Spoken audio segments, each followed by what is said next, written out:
Guys, I've had some huge wins since diving back into sports cards this year, and one of them is so exciting that I know a full-time income is not only possible, but very doable in the coming 12 months. And if it's possible for me, then it's definitely possible for you as well.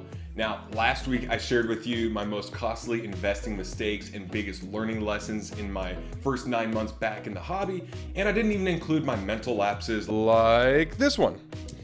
This is when You went full retard, man. Never go full retard. This time, we're going over some of my biggest victories as well as the learning lessons that go with it, so we both can have even more fun in the hobby while paying even more bills in 2021. So welcome back. Now let's get to work.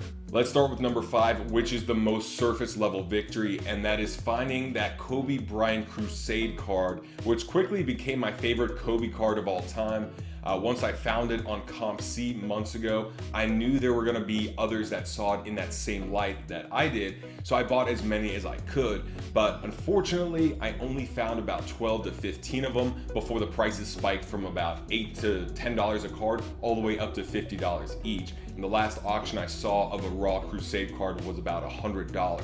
So the lesson to me is that if you find a card that really strikes a nerve as special for any reason, don't deny that intuition, because there are going to be others out there that see it that way as well. And when it's a highly collectible player, there's a really good chance you have found a hidden gem. Victory number 4 were my flips of Colin Kaepernick, and this was a victory for a few reasons. First of all, this was one of the first times I remember really connecting the dots to see if his cards would spike based on what was happening in the country regarding the murder of George Floyd and the Black Lives Matter movement.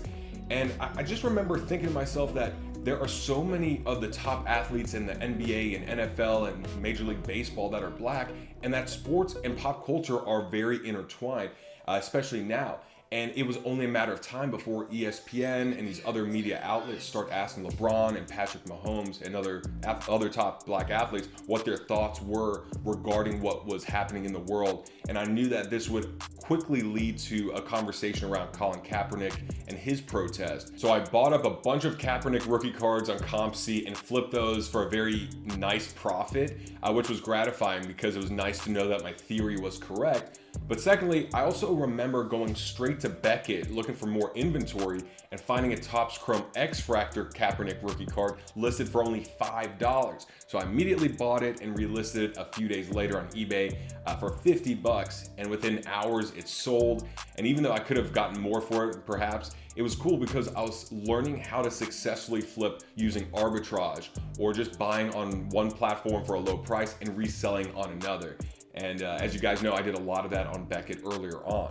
That means in 2021, if you're only spending all your time on Comp C, consider getting familiar with StarStock. If you're only on eBay, consider exploring Beckett Marketplace. There's just a lot of opportunities between the different platforms. Victory number 3 was successfully flipping about 8 PSA 10 Braden Point rookie cards for 4 to 5 times what I paid. And the real victory was that in this instance, my strategy worked to perfection. If you don't follow hockey, stick with me because this applies to any sport. But when I did research on hockey cards back in March and April, I knew that I wanted to focus on undervalued scores on playoff caliber teams. So I started looking up who Vegas had to win the Stanley Cup and the odds of each team. And from there, I took the top scores of all the playoff teams. I compared the stats over the past few years to see who's been consistent and who's been streaky. And the stats showed that Braden Point had been one of the most consistent players of the last 3 years for my Tampa Bay Lightning, and getting better and better every season. But as a Lightning fan, I knew that he wasn't a household name, which intrigued me even more because I figured his prices would be a lot lower than some of the stars. So then I looked up the prices of the other guys on my list, like Connor McDavid, Nikita Kucherov, and David Pastrnak, and found out their young gun rookie cards were selling for over $100 raw and a few $100 graded PSA 10, while Points PSA 10 was selling for only $40 to $45. So I figured that was a far better value since he was on the cusp of becoming a star himself. Fast forward a few months to when the NHL resumed and the Lightning started rolling. Their captain, Steven Stamkos, was still injured, but Point came in and just took off. And this time it was in front of a national audience, not just the Central Florida market. I began listing these PSA 10s on eBay and throughout the playoffs. And I started selling them for 150 to 180, and then the last one I sold was for 220, which is more than a 5x return. Now, of course, everything panned out the way I would have hoped for, including my Lightning winning the cup. But in terms of finding an under the radar player on the cusp of breaking out and becoming a star, that was the strategy I was going for, and it couldn't have happened any better. So the learning lesson from this victory is to dive into the stats, look for value, and when things line up, don't doubt yourself. The player might not perform as expected, but we can only control our own decisions and actions, not any of theirs. Victory number 2 was buying up most of my basketball inventory in October, while most others were focused on football or just recovering from getting destroyed in September. And I remember the prices were just so low that I couldn't really make sense of it, because I thought the idea of buying off season was so obvious that it would balance out and there wouldn't be that much disparity. But for whatever reason, it was there, and instead of feeding into the fear out there like the sports card market has crashed and it's not coming back and everyone is bailing on the hobby, I just figured that didn't make much sense based on new card shops opening up and retail still being tough to find and all that. More importantly, it reinforced some of the fundamental investment principles and philosophies out there, like be fearful when others are greedy and greedy when others are fearful. Only when the tide goes out do you discover who's been swimming naked. And my personal favorite, when it comes to investing, don't be a lazy, impatient, emotional dumbass. That one was mine.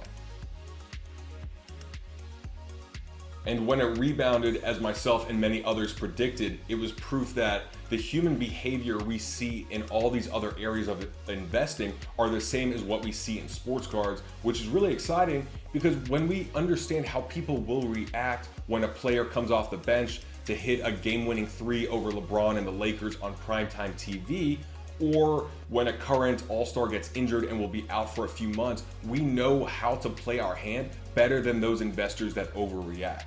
And that brings me to what I truly feel is the number one victory in this hobby in 2020 for me, which is creating and cultivating this amazing community over the past 8 months, where we could share our thoughts, strategies, wins and losses with each other without dealing with the cynicism or judgment that seems to be as common as any 2020 printed product, really.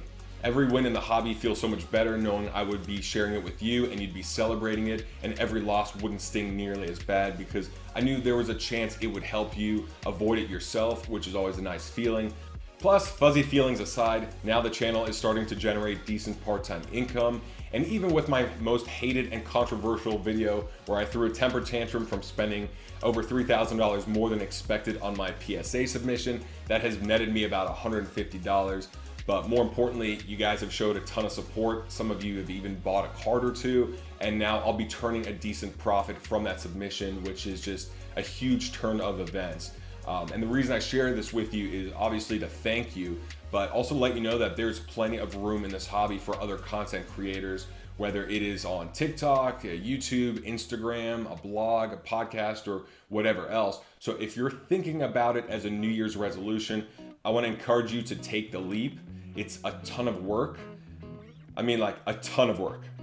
I mean, like a ton of work, but incredibly rewarding, and you never know how far you can get by this time next year. But I just don't want you to look back in regret if it's avoidable. Now head on over to Dustin's channel to check out his top victories of 2020. The video should be right up here.